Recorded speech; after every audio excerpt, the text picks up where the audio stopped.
Ok, entonces, bueno, vamos a empezar. En la clase de hoy vamos a hablar un poco sobre la primera ley de la termodinámica.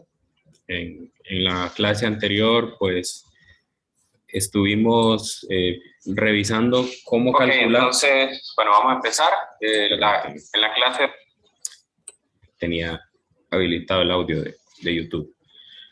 Les decía que en la clase anterior hablamos sobre cómo calcular el trabajo asociado a un cambio de volumen para un gas. Y lo hicimos para tres procesos especiales: el proceso isotérmico, el proceso isocórico y el proceso isobárico. Son los primeros tres procesos especiales que vamos a estudiar en detalle en la clase, ¿no? Bueno, entonces hemos hablado de dos procesos energéticos que pueden estar presentes en la transformación de estado de un sistema. La primera, el calor y el trabajo. Ahora, cuando nosotros realizamos estos procesos, el sistema no se mantiene igual. Hay una consecuencia sobre el sistema. O sea, es decir, el sistema tiene que sufrir algún cambio interno. Como consecuencia, por ejemplo, si nosotros agregamos calor a una muestra, la muestra tiene que aumentar su temperatura, ¿no? Entonces, ¿cómo entendemos la temperatura actualmente? La entendemos como que la energías cinética de movimiento de las partículas constituyentes aumentó. El movimiento traslacional o rotacional, en el caso de los diatómicos, ha aumentado y entonces como consecuencia la temperatura aumenta. Bien, entonces nosotros no podemos cuantificar exactamente cuánto cambió la energía de los constituyentes de un sistema. O sea, yo no puedo decir actualmente, digamos, el aire que me rodea aquí en esta oficina es de tantos joules o tiene tantos joules de energía. No puedo decirlo. Ahora, pero sí podemos, mediante la primera ley de la termodinámica, cuantificar después de un proceso, así como los isotérmicos, los adiabáticos, los isobáricos o los isocóricos, sí puedo saber cuánto cambió la energía interna. Ya vamos a hablar en el concepto más claro, cuánto cambió la energía interna de ese sistema, ¿no? Entonces, eso es lo que me permite hacer la primera ley de la termodinámica, que en esencia es una generalización del principio de conservación de energía. Es decir, si entra una cantidad de calor al sistema, el sistema realiza un trabajo y esa cantidad de joules de trabajo que realizó no es numéricamente igual a la cantidad de joules de calor que yo le suministré, entonces quiere decir que esos joules faltantes tienen que haberse ido a algún lugar y entonces eso los absorbió los constituyentes del sistema, ¿no? Entonces esa cantidad de energía fue la cantidad de energía que ganó el sistema para aumentar o disminuir su energía interna. Entonces, vamos a empezar por eso, vamos a empezar definiendo la energía interna. Entonces, vamos a llamar a U mayúscula la energía interna del sistema.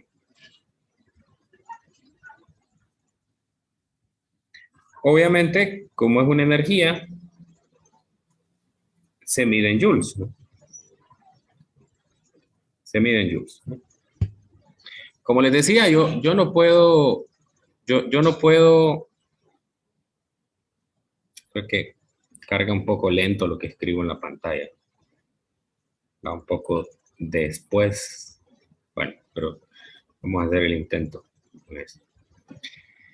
Ok, yo no puedo calcular la energía interna para un estado dado. O sea, no puedo decir en el estado inicial tenía tantos joules y en el estado final tenía otros joules. Y luego restarlos y decir, ah, bueno, entonces la energía interna cambió tanto, ¿no? No puedo hacerlo. Lo que sí puedo cuantificar es el cambio en la energía. ¿Sí? Y ahora que hemos definido la energía interna, pues podemos decir qué es exactamente. La energía interna viene a ser la suma de todas... Dejó de compartir pantalla, licenciado. Sí, sí, sí, es que parece que el Wi-Fi, porque mire, la computadora sí la tengo conectada con el cable de red y ahí no tengo problema, pero la tablet sí me toca con el Wi-Fi y el Wi-Fi no me está ayudando. Permito.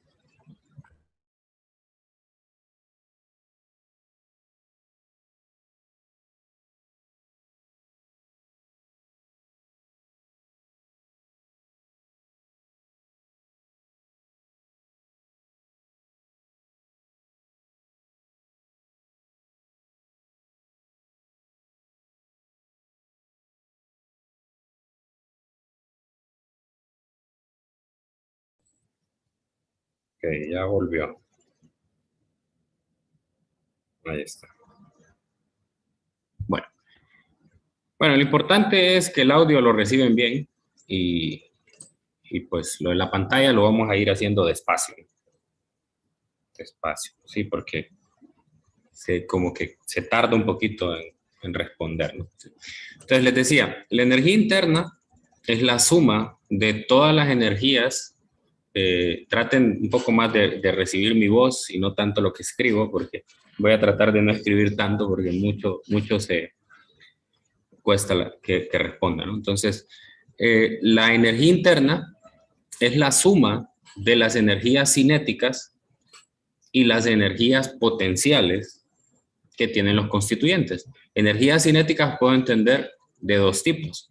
La primera es una energía cinética de traslación, la cual está predominantemente presente en las moléculas que son monoatómicas. Recuerde que en la energía cinética total de las partículas monoatómicas es igual a 3 medios de K por T, donde hay 3 grados de libertad traslacional. Y en el caso de las moléculas diatómicas, tenemos además de los 3 grados de libertad traslacionales, tenemos otros 2 grados de libertad rotacional. Entonces tenemos 5 medios de K por T, ¿no? Eso me lo dice el principio de equipartición de energía de la teoría cinética de los gases. Ok, entonces, si nosotros queremos cuantificar para un cambio de estado del sistema la energía interna, entonces podríamos decir que esta es igual a delta U. Sería igual a esto, ¿no? Ok, entonces ahí es donde viene la primera ley de la termodinámica. La primera ley, por simple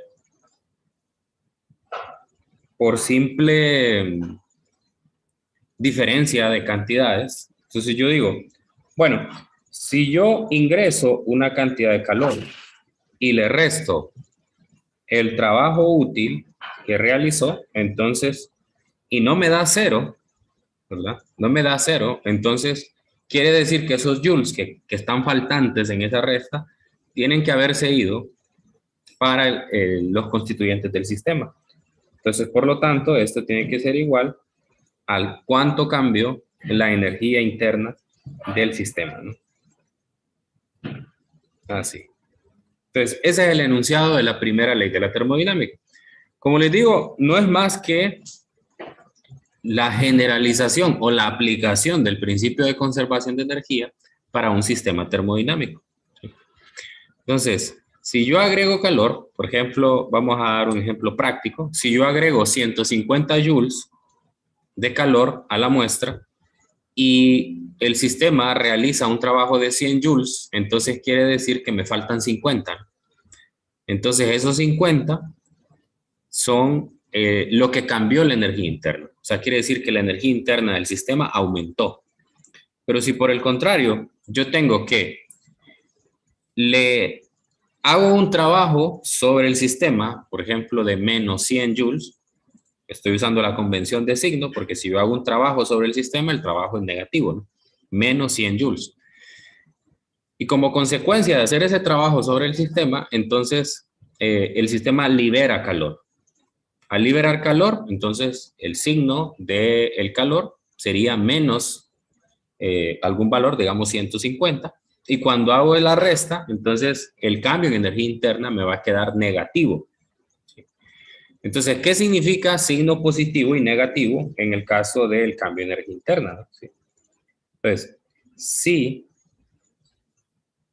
delta U es positivo, o sea, es mayor que cero, entonces la energía interna, o bueno, le llamo, bueno, así la voy a denotar mejor, ¿verdad? La energía interna aumenta. Y lo contrario, si delta U es menor que cero, entonces la energía interna disminuye. A mí no me gusta mucho la notación que utiliza el libro de texto para el cambio de energía interna, porque le pone una U. Esta notación es más de otros libros, esta de E sub INT, que significa la energía interna. Me gusta más esa notación porque si uso una U mayúscula, estoy acostumbrado a que en este texto la U mayúscula representa normalmente una energía potencial.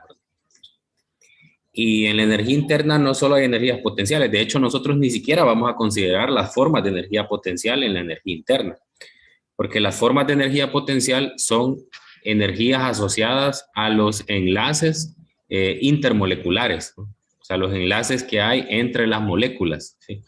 Y entonces, nosotros no vamos a considerar eso. ¿Se acuerdan que dijimos que la ecuación de estado de los gases ideales no incluye eso? La ecuación de Van der Waals sí la incluye. Pero como nosotros estamos basados en gases ideales, no se va a incluir la energía potencial. La única energía que se va a incluir es la energía cinética de movimiento, ¿sí? Entonces, por eso no me gusta la notación, pero no voy a llevarle la contraria al libro y vamos a seguir utilizando U. Pero quiero dejar en claro que el hecho de que lo represente con una U no quiere decir que solo hay, que es una energía potencial.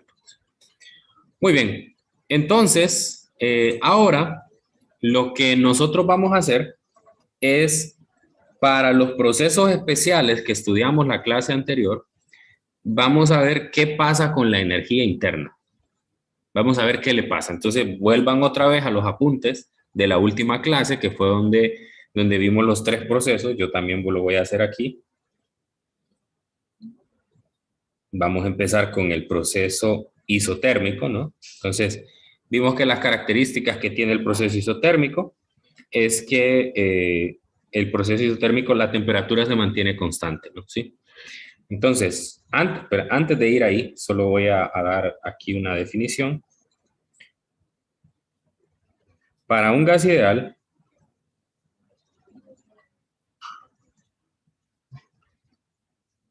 la energía interna solo es función de la temperatura. ¿Y esto por qué? ¿Por qué solo es una función de la temperatura, no? Porque nosotros sabemos que la energía, otra vez se me quedó como pegada a la pantalla, ¿verdad? Creo, ¿o no? Bien, entonces, en el caso de U para un gas monoatómico, sí, se me quedó pegada a la pantalla.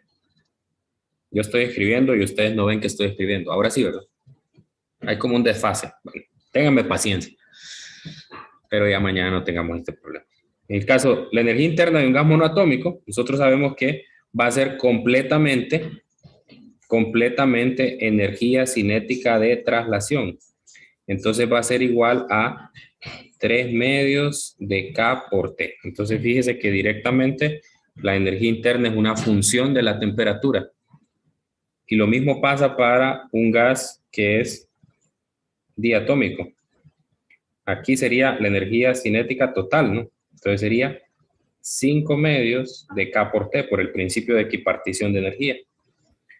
Entonces, como ven, directamente para estos dos gases, los monoatómicos, los diatómicos, que son los únicos con los que nosotros vamos a trabajar en clase, entonces la energía interna solo depende de la temperatura. Quiere decir entonces que si en un proceso termodinámico la temperatura no cambia, entonces tampoco va a cambiar la energía interna del sistema.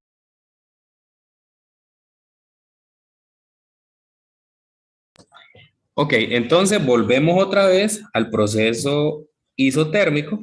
En el proceso isotérmico nosotros sabemos que la temperatura se mantiene constante, no cambia, ¿no?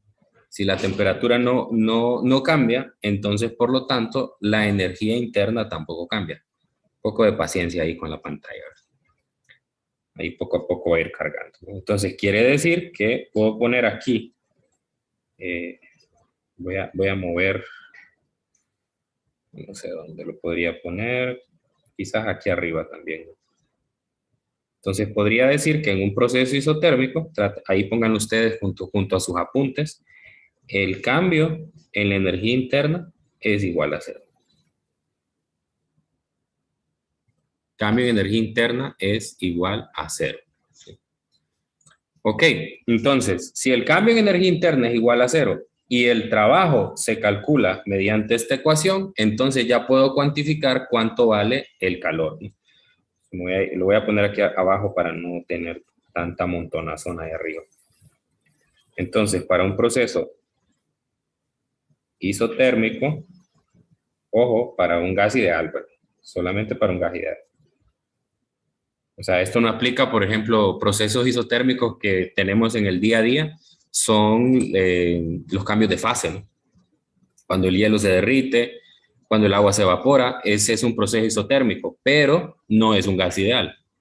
No es un gas ideal, cuidado. Entonces, para un gas ideal, bueno, primer resultado, cambio en energía interna igual a cero.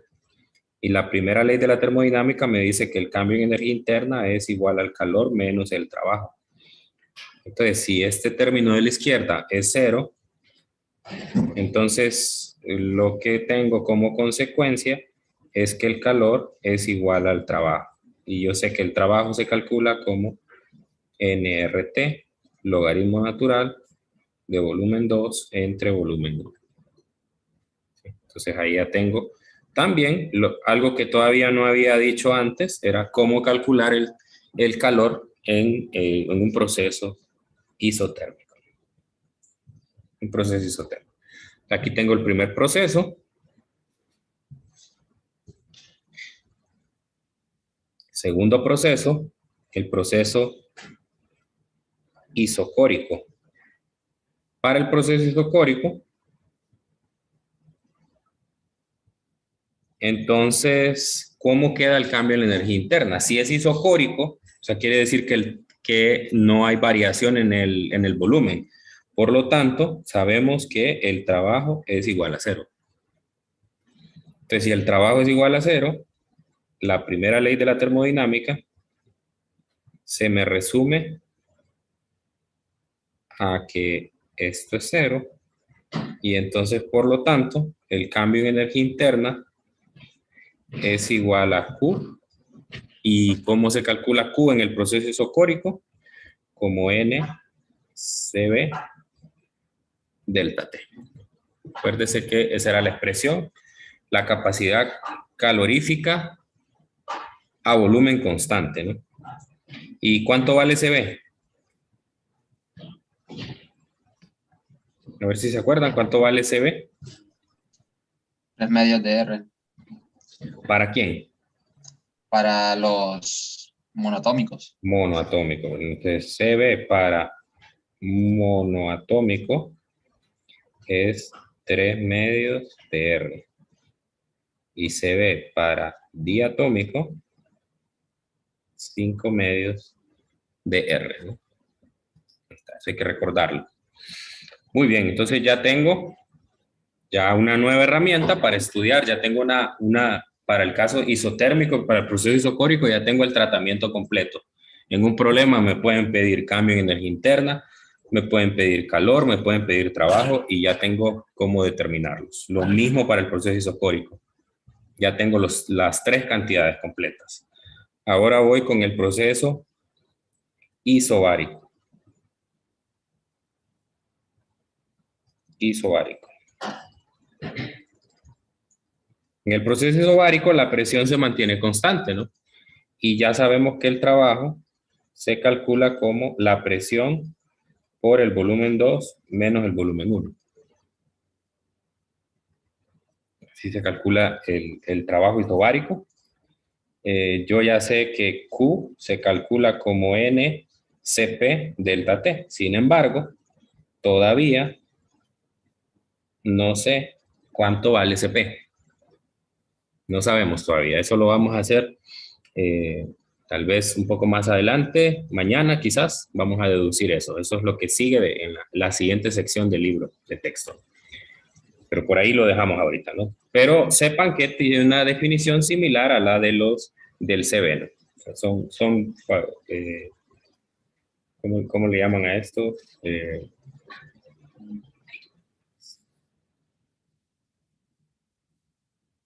Serían factores semienteros de R, ¿no? Semienteros, o sea, que quiere decir que están divididos entre dos, ¿no? De la misma manera. Entonces, eso lo vamos a ver mañana.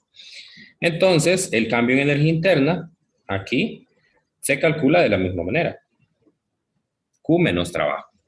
Q menos trabajo. O sea que ahí ninguna de las cantidades, ninguna de las tres cantidades se hace cero. Entonces ya con eso tengo resumido ya una actualización, podemos decir, de los tres procesos, ya ahora incluyendo el cambio en energía interna. El cambio en energía interna.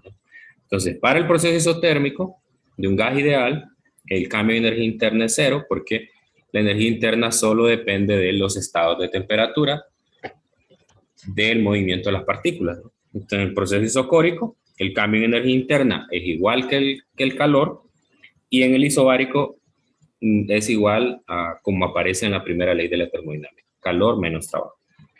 Es importante que mencione sobre la primera ley de la termodinámica, esta ecuación de acá, que probablemente en algunos libros la encuentren diferente.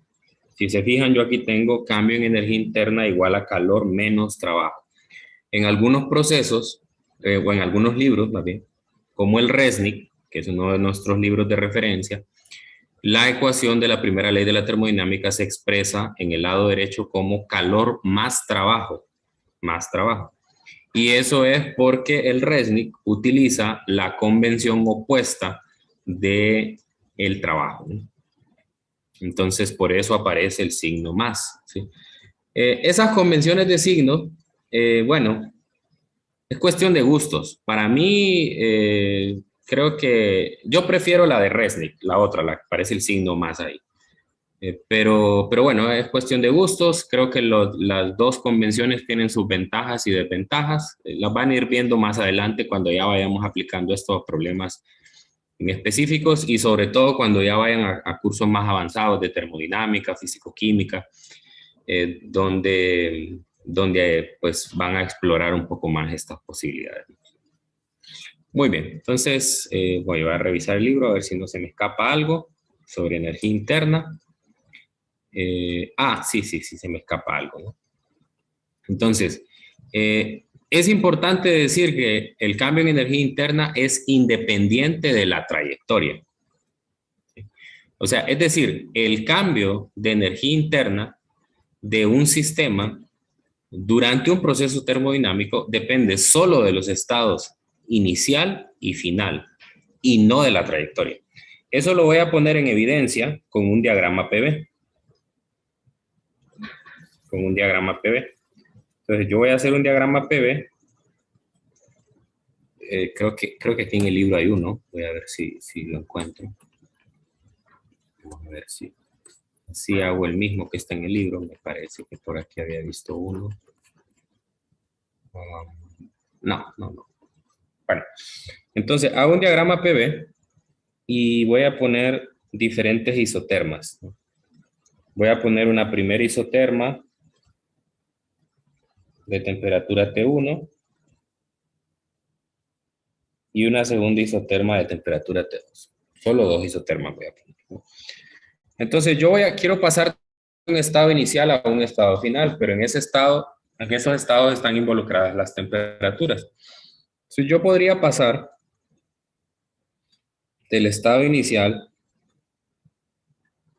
A al estado final B mediante una disminución de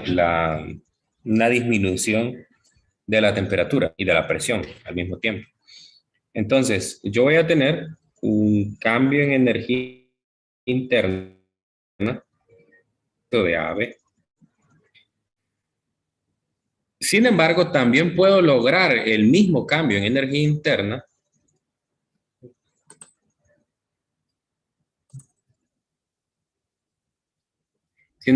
puedo lograr el mismo cambio en energía interna si yo parto, vea, tal vez no me quedo lo mejor posible. Quiero ver, más o menos aquí. Puedo llamarle a este A' y hacer un proceso de tipo isobárico, como este, ¿no? Sí. Fíjese que estoy saltando de la isoterma T2 a la isoterma T1, pero en el primer caso, que es de A a B, lo hago mediante un proceso isocórico. Y en el proceso A' a B, lo estoy haciendo mediante un proceso isobárico. ¿Sí? Pero, como para un gas ideal, el cambio en energía interna solo depende de la temperatura y estoy logrando el mismo cambio de temperatura, entonces el cambio en energía interna de A' a B es el mismo. Es el mismo. ¿Por qué? Porque ya que delta T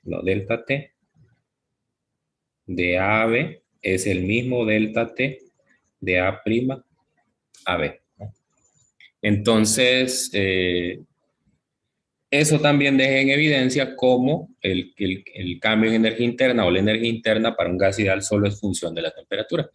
Y así puedo realmente yo hacer pues el proceso que se me ocurra y que vaya del mismo estado inicial al estado final. Y si el cambio de temperatura que se logra es el mismo, entonces el cambio en energía interna es el mismo, ¿no? Entonces, a eso me refería cuando mencionaba que el cambio en energía interna es una variable no es una variable de estado. ¿Sí?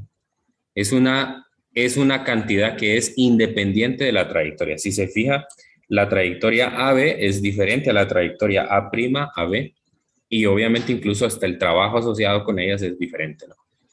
Sí. Eso quiere decir entonces que el trabajo sí es una variable que es dependiente de la trayectoria, ¿no? Pero el cambio en energía interna no.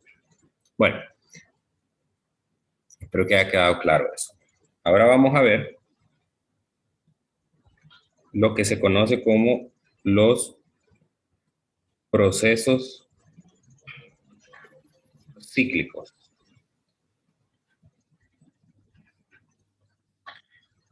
Los procesos cíclicos son aquellos procesos que se repiten en el tiempo. El libro de texto pone como un ejemplo de un proceso cíclico toda la rutina que usted tiene, ¿verdad? Digamos que fuera la misma todos los días, ¿no? El desayuno, el trabajo, el almuerzo, no sé, ver televisión, todo eso. Entonces, en cada una de esas actividades que usted realiza diariamente, usted está, por ejemplo, en el caso del libro, lo que pone como un ejemplo es que dice, bueno, a las horas que comemos, ganamos calor, ganamos energía porque consumimos alimentos. Y en los momentos que nosotros realizamos trabajo, por ejemplo, hacer ejercicio, el trabajo de oficina, ¿verdad? O cualquier otra cosa, una actividad doméstica, etcétera. entonces usted está liberando, está haciendo un trabajo útil, ¿no? Está haciendo un trabajo, o sea, un trabajo positivo. Entonces usted viene y hace la suma de toda la energía que consumió en el día y cuál es el trabajo que realizó y hace una resta de todos los totales, ¿no? Y le quedaría entonces al final que la energía interna o que el cambio en la energía interna es cero, ¿no? Sí. Porque de cierta manera usted realizaría todo un proceso cíclico que después lo lleva a descansar, ¿verdad? Y en ese descanso otra vez repone energías y así, ¿verdad? Entonces, es una analogía a lo que vendría a ser un proceso cíclico. Bueno, en termodinámica, un proceso cíclico es un proceso mediante el cual nosotros vamos a completar una serie de procesos termodinámicos y voy a volver al estado inicial, ¿no? O sea que yo tendría, por ejemplo, un estado aquí A, por ejemplo, voy a llegar al estado B mediante un proceso isocórico. Después voy a completar con un proceso isotérmico. Por ejemplo, llego al estado C y después vuelvo otra vez al estado A. ¿Sí? Entonces, la característica que tiene el proceso cíclico es que el estado inicial es igual al estado final, ¿no? O sea, en el estado normalmente recuerdan que nosotros tenemos una función de variables de estado, ¿no? O sea, que yo puedo identificar el estado inicial y el estado final del gas midiendo esas variables de estado. O sea, cuando finaliza, tendría otra vez la misma presión, volumen y temperatura que tenía al inicio. Obviamente asumimos que no hay transferencia de masa, la masa no se altera en todo este proceso. Ok, entonces lo voy a poner mediante este ejemplo de aquí. A ver, ustedes me van diciendo, ¿no? Yo voy a ir, lo que quiero calcular es el cambio en energía interna total en esos tres procesos. El proceso de A a B es un proceso isocórico. ¿Cómo se calcula el cambio en energía interna en un proceso isocórico? Es el calor NCB por delta T. Entonces sería el calor, o sea, sería el primero de A a B. Aquí sería igual al calor, que sería NCB delta T. Más el proceso de B a C es un proceso isotérmico, ¿no? ¿Cómo es el cambio de energía interna en un proceso isotérmico? Es igual a 0. Igual a 0. Y finalmente el cambio de energía interna del proceso de CA, eso sería, ¿cómo se calcula en un proceso isobárico? Es Q menos W. Entonces sería NCP delta T más, no menos. Ahí está. Obviamente que no tengo datos reales, ¿verdad? Para el problema, porque no le puse números, pero lo que pasaría aquí es que esto me da 0. Eso me da 0. Eso me daría 0. ¿Y por qué? Bueno, sin necesidad de hacer cálculos numéricos, yo puedo saber que ese cambio en energía interna es igual a 0, porque se trata de un gas ideal para el cual el estado final es el estado inicial. O sea, la temperatura inicial es la misma temperatura final. Entonces, por lo tanto, no cambia. O sea, eso no quiere decir que en los procesos individuales que componen el ciclo, el cambio de energía interna sea necesariamente 0. Pero en la suma de todos, eso tiene que dar 0. Entonces, concluyo con esta ecuación. El cambio en energía interna total para un ciclo que se define como la sumatoria de los cambios en energía interna desde I1 hasta N, donde N mayúscula representaría el total de todos los procesos, es igual a 0. Es igual a 0. Pues como consecuencia, según la primera ley, quiere decir que el cambio en energía interna total es igual a Q total menos trabajo total, que a veces al trabajo total también se le llama trabajo neto. Entonces, si este en el ciclo es 0, entonces quiere decir que para un ciclo,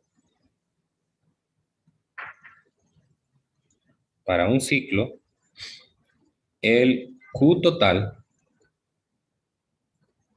a veces también, como les digo, se le llama neto. Prefiero llamarle Q net, trabajo neto. Es igual al trabajo neto. Esa es la consecuencia. Esa es la consecuencia. El Q total, obviamente entendemos como Q total la suma de todos los calores asociados a cada proceso, ¿no? Y como trabajo neto, la suma de todos los procesos asociados al ciclo, ¿no? Entonces, esa es la consecuencia. Nosotros vamos a trabajar directamente con ciclos termodinámicos cuando hablemos de las máquinas térmicas, porque las máquinas térmicas funcionan mediante un ciclo termodinámico. Ok, vamos a cerrar la clase haciendo un ejercicio. Ya así al suave, como decimos popularmente, ya vimos 6 secciones del capítulo 19, de forma resumida. Obviamente que tienen que leer las secciones, pero ya les he resumido el contenido de 6 secciones. Entonces vamos a hacer un ejercicio de ciclos. Me parece interesante uno de ciclos, para que vean numéricamente cómo se...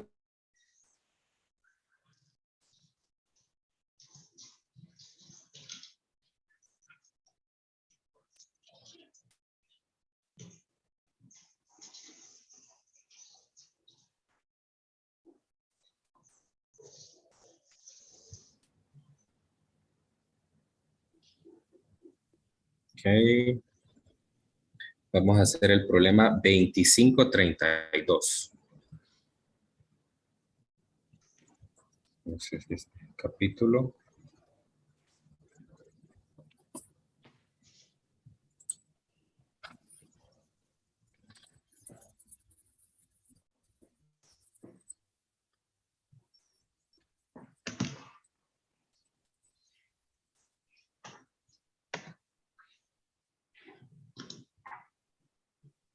El problema, este es el capítulo 23.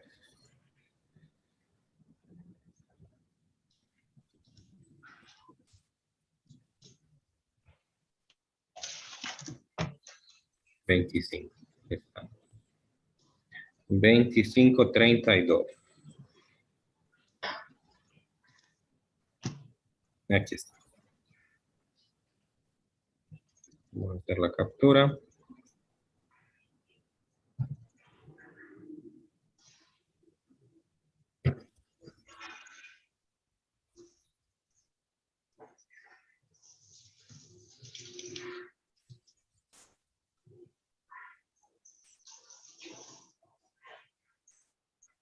Y lo vamos a pegar.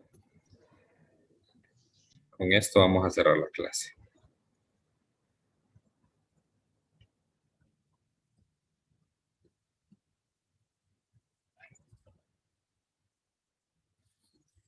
Muy bien, me dice el problema que un gas encerrado en una cámara pasa por el ciclo mostrado en la figura 24.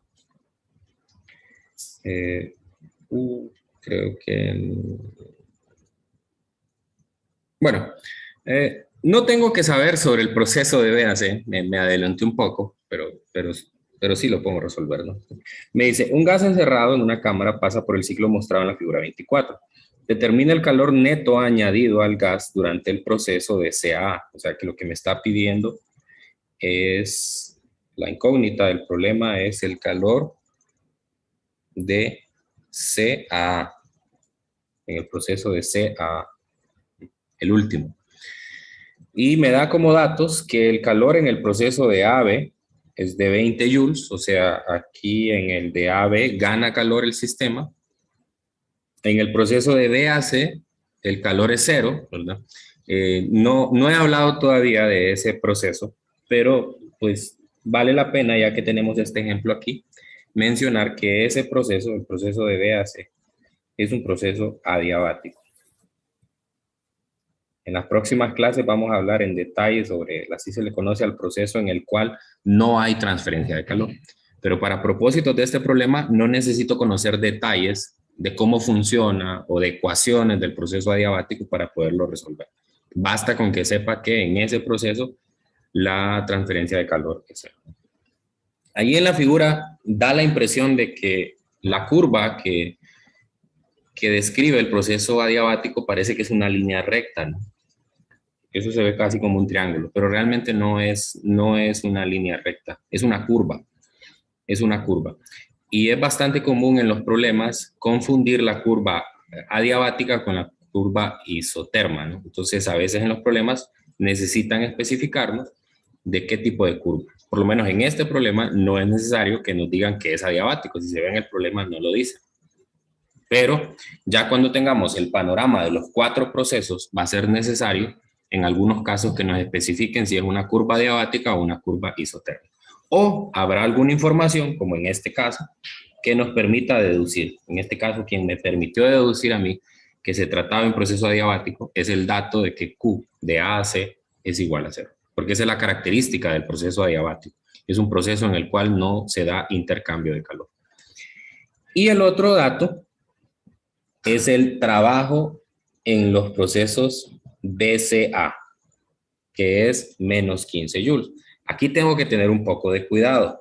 Ojo con esto. Les he dicho, los problemas de Resnick van a tener el signo contrario en trabajo que los del CIRS, porque usa la convención de signo contrario, ¿sí?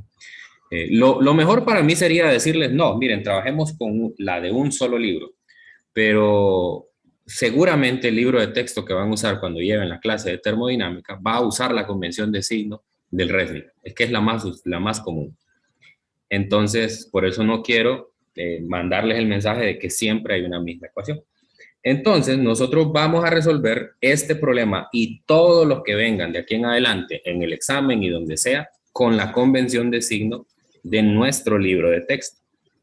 Entonces, cuando agarremos un problema de Resnick para hacerlo en clase, lo que vamos a hacer es que simplemente le vamos a cambiar el signo al trabajo para que no nos vaya a dar una inconsistencia en los resultados, ¿no? Entonces, este dato lo vamos a transformar en trabajo de BCA en positivo 15 joules, usando convención de libro de texto. ¿Sí? Por eso, ¿no? Justamente por eso. Ahora, también quiero dejar en claro que no vaya a mezclar cosas. Por ejemplo, yo no podría resolver este problema usando la convención de signo del libro de texto y dejar ese signo menos. Si dejo ese signo menos, entonces voy a obtener una inconsistencia en los problemas. Ya vamos a ver un poco de detalle sobre eso. Bueno, entonces, este es un ciclo. ¿Qué sé sobre el ciclo, no? Yo sé que en el ciclo U o delta U para el ciclo es igual a 0. Y por lo tanto, que el calor total es igual al trabajo neto.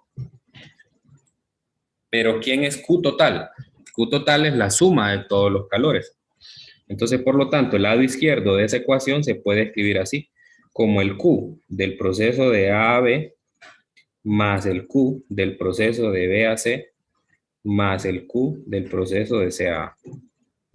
Y del lado derecho, el trabajo neto será el trabajo del proceso de A a B más el trabajo de B a C más el trabajo de C a A. ¿Sí? Y aquí es donde ya puedo cancelar algunas cosas que el problema, datos que me da el problema. El problema me dice que la transferencia de calor en el proceso de B a C es igual a 0, porque es adiabático. Este es 0. El segundo término del lado izquierdo es 0. Ya me da el Q de AB, me dice que es 20 joules, entonces ahí no tengo problema. El calor de CA es lo que ando buscando, ¿sí? O sea, es decir, este lo tengo. Este es mi incógnita, entonces estamos bien ahí. Y del lado derecho, en el caso de los trabajos, el trabajo del proceso de A a B no me lo dan, pero yo ya lo tengo que saber de la teoría que hemos discutido en las últimas 2 clases. ¿Cuánto es el trabajo del proceso de A a B? Viendo el diagrama presión-volumen. ¿Qué tipo de proceso es? Para empezar.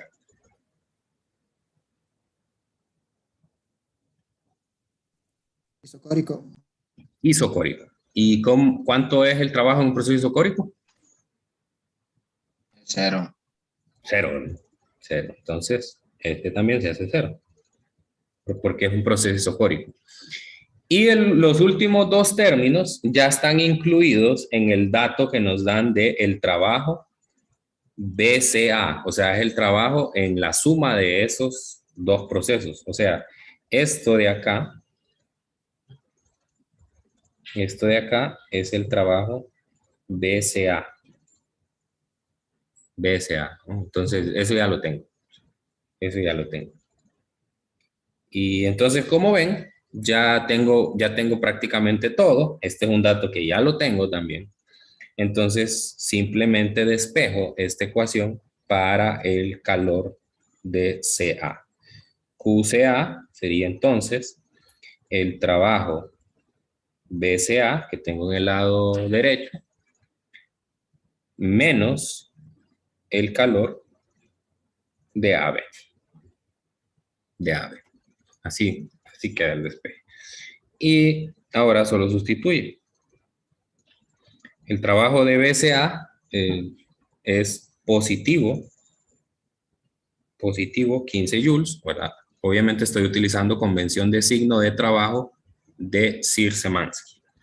Menos el trabajo de AB, no, menos el calor de AB, que son 20 joules. Entonces, en la convención de signo del calor no hay problema. Todos los libros utilizan la misma convención. Calor que entra, positivo, calor que sale, negativo. Ahí no hay problema. Ok, entonces esto me da, vamos a ver, menos, no, a ver.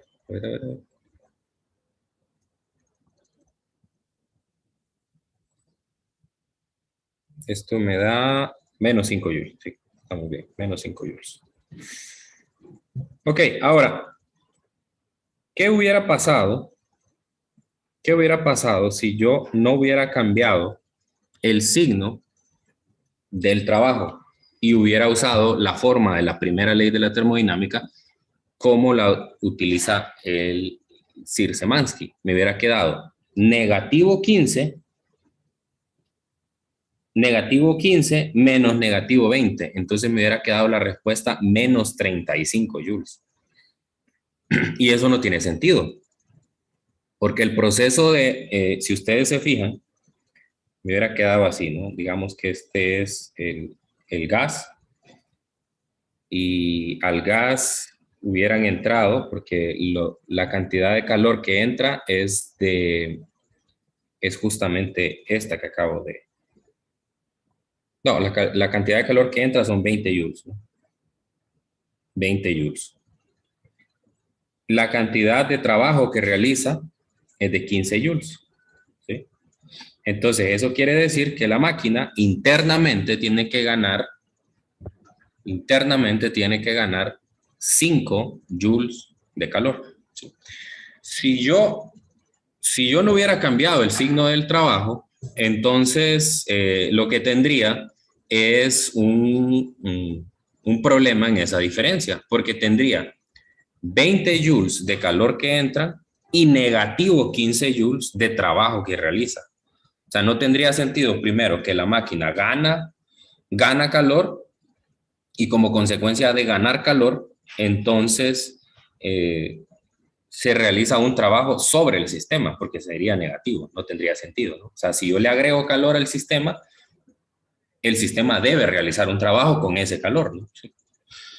Entonces, por lo tanto, me quedaría mala la diferencia, porque me quedaría 20 joules de calor. 20 joules de calor menos 35, menos 35. Entonces me quedaría que en todo el ciclo el cambio en energía interna no es cero. ¿Sí? Ese sería el problema, ¿no? ¿Sí? Ese sería el problema. No tendría lo que yo espero. Entonces, en un ciclo termodinámico, lo que pasa es lo siguiente. El sistema gana calor en una parte de sus procesos, gana calor. Después, con ese calor, lo transforma en trabajo útil. Y después, todo lo que no transformó en trabajo útil, lo tiene que expulsar. Entonces, eso es los otros 5 joules que hacen falta aquí. Entonces, este es el calor de entrada, este es el calor de salida y este es el trabajo neto. Siempre hacen eso los ciclos termodinámicos. En alguna parte o en algún proceso, o algunos incluso procesos del ciclo, entra calor. En otros procesos del ciclo se realiza un trabajo neto y ya al final del ciclo, en otro proceso, expulsa calor. Así funcionan. Entonces, si en algún momento eso no sucede, entonces estoy violando lo que más adelante voy a ver como la segunda ley de la termodinámica. La segunda ley de la termodinámica. Ya voy adelantando un poco. Entonces, eso hubiera sido el problema aquí, que yo hubiera tenido que entran 20 joules, realiza 15 joules de trabajo y me expulsa menos 35 joules. No tiene sentido, ¿no? No tiene sentido. No tiene sentido que entran 20, hace 15 joules de trabajo y expulsa 5, ¿no? Ahí sale bien el balance, porque de los 20, 15 se fueron a hacer trabajo útil y los otros 5 se expulsaron. Pero no hubiera tenido sentido que yo hubiera metido 20 joules, hubiera realizado 15 joules de trabajo y hubiera expulsado 35. No me sale en la suma, pero sí. Estoy violando ahí el principio de conservación de energía, ¿no? No salen las sumas. Entonces, por lo tanto, le digo, siempre tenga cuidado a la hora de utilizar la convención del ciclo. Entonces, este cuidado solo lo tenemos que tener cuando resolvamos problemas de Resnick. Entonces, yo siempre voy a hacer énfasis en eso. Los problemas de examen, los problemas de tarea, siempre van a tener que ser resueltos con la convención de signo de CIRS, ¿no? Aquí no tiene que haber margen de confusión porque siempre vamos a utilizar la misma convención de signo para todo. Bueno, no sé si hay alguna pregunta. ¿Quedó claro el problema? No sé si quedó claro el uso de la convención de signo. ¿O alguien tiene alguna duda?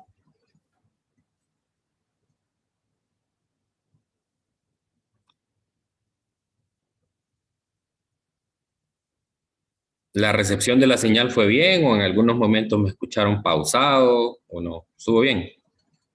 Sí, se escuchaba bien. Escucho bien, todo estuvo bien, solamente que era la pantalla la que se trababa. Ah, bueno, menos mal, perdón, menos mal. Listo, entonces mañana espero ya no tener esta dificultad, espero ya estar en casa y en casa pues ya tengo más estabilidad con el internet. Y bueno, entonces en el caso de los estudiantes de la sección de las 9, que no están aquí, bueno, les repito que para tomarles en cuenta la asistencia, pues tienen que dejar un comentario en el video. Siempre les pido que dejen comentarios, ¿verdad? Porque en mí el YouTube no me deja ver quién le da like a los videos o quién los vio. O sea, yo no tengo acceso a eso. Lo único que tengo acceso es a ver a quién comenta. Ahí sí me sale el nombre de la persona y eso a mí me hace comprobar de que pues vio el video, ¿no? Entonces, para tomarles la asistencia del día de hoy. Ok, entonces nos vemos mañana. Que tengan un feliz día. Cuídense.